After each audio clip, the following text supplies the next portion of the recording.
हे Riders, population कितनी ज़्यादा हो गई है ना।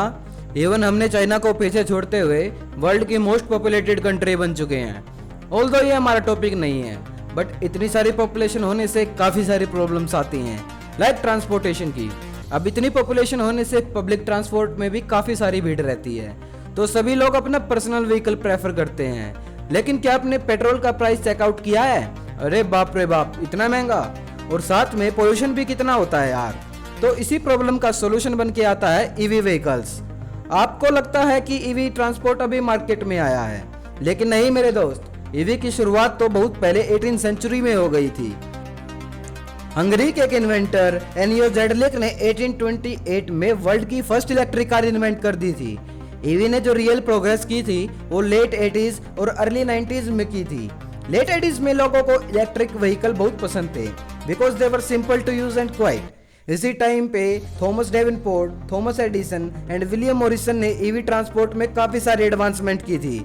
लेकिन थोड़े टाइम बाद लोग कुछ प्रॉब्लम को फेस करने लगे, लाइक ईवी ट्रांसपोर्ट की शॉर्ट रेंज, और उसी टाइम पे ही crude oil powered vehicle cheap and easily available हो गए, बिकॉज लार्ज अमाउंट में crude oil like petrol diesel discover हो गया था। डेट्स वाई कुछ टाइम के लिए ईवी ट्रांसपोर्ट मार्केट से गायब सा हो गया था।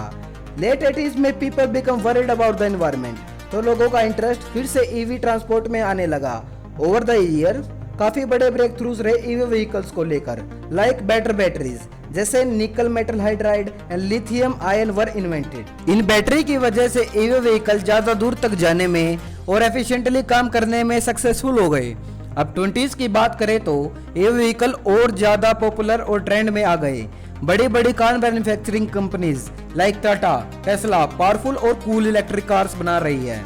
यार वैसे देखे तो ईवी ट्रांसपोर्ट का फ्यूचर काफी ब्राइट है, because of the impact on the environment. अगर हम क्रूड ऑयल पावर्ड व्हीकल के साथ कंपैरिजन करें तो EV vehicle harmful pollutants release नहीं करते, जो एयर पोल्यूशन को कम करने में हेल्पफुल है, मींस इको फ्रेंडली है। Guys, EV transport cost saving तो है, मे बी ईवी व्हीकल की परचेजिंग कॉस्ट ज्यादा है, लेकिन ऑपरेटिंग कॉस्ट काफी ज्यादा कम है as compare to crude oil powered vehicle, because electricity cheap है पेट्रोल से। बाकी यार कितना स्मूथ ड्राइविंग एक्सपीरियंस है ईवी व्हीकल्स का, बिकॉज दे आर क्वाइट इससे नॉइस पोल्यूशन भी कम होता है। ये भी वन ऑफ द रीजन है ईवी ट्रांसपोर्ट के ब्राइट फ्यूचर का। और हाँ यार, जैसे मैं पता है इलेक्ट्रिसिटी ईवी व्हीकल्स को पावर देती है और रिन्यूएबल सोर्स ऑफ एनर्जी है, तो कोई भी कंट्री क्रूड ऑयल के इंपोर्ट पे रिलायबल नहीं रहेगी। इससे फ्यूल प्राइसेस को स्टेबलाइज करने में गवर्नमेंट को हेल्प मिलेगी। गाइस, हमारी कंट्री इंडिया है, तो हम इंडिया के अकॉर्डिंग बात करते हैं। ईवी व्हीकल इंडिया में कुछ चैलेंजेस फेस करेगी, लाइक ईवी व्हीकल्स की शॉर्ट रेंज। अगर हमें लार्ज डिस्टेंस कवर करना है तो EV vehicle is not a good choice. Again, India में पेट्रोल पंप तो काफी हैं, बट अभी चार्जिंग इंफ्रास्ट्रक्चर नहीं है। हम गाड़ी में पेट्रोल और डीजल तो फिल करवा सकते हैं, लेकिन हम इलेक्ट्रिक व्हीकल को चार्ज कैसे करेंगे?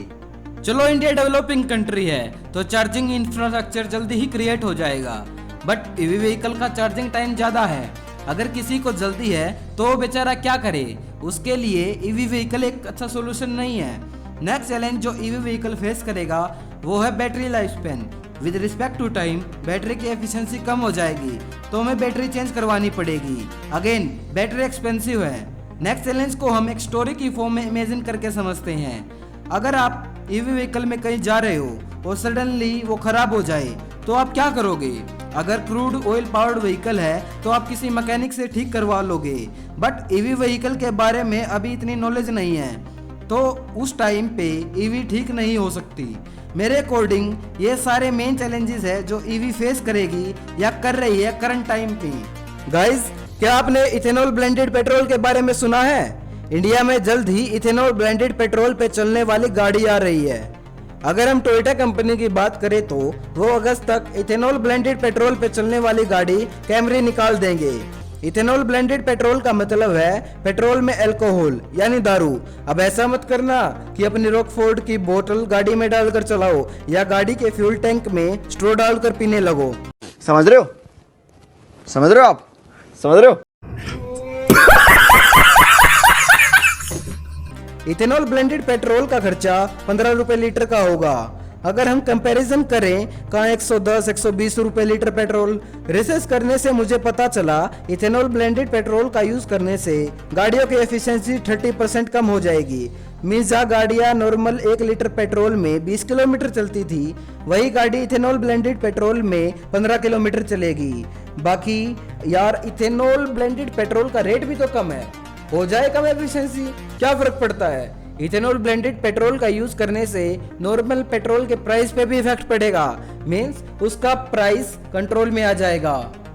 अब हम सभी चीजों का कंक्लूजन निकाले तो हम कह सकते हैं ईवी ट्रांसपोर्ट के अलग बेनिफिट हैं और इथेनॉल ब्लेंडेड पेट्रोल ट्रांसपोर्ट के अलग बेनिफिट हैं। मेरे पॉइंट ऑफ व्यू देखा जाए तो अगर मुझे शॉर्ट रेंज तक ट्रैवल करना है तो ईवी ट्रांसपोर्ट प्रेफर करूंगा, और अगर मुझे ज़्यादा दूर तक ट्रैवल करना है तो I will prefer ethanol blended petrol transport.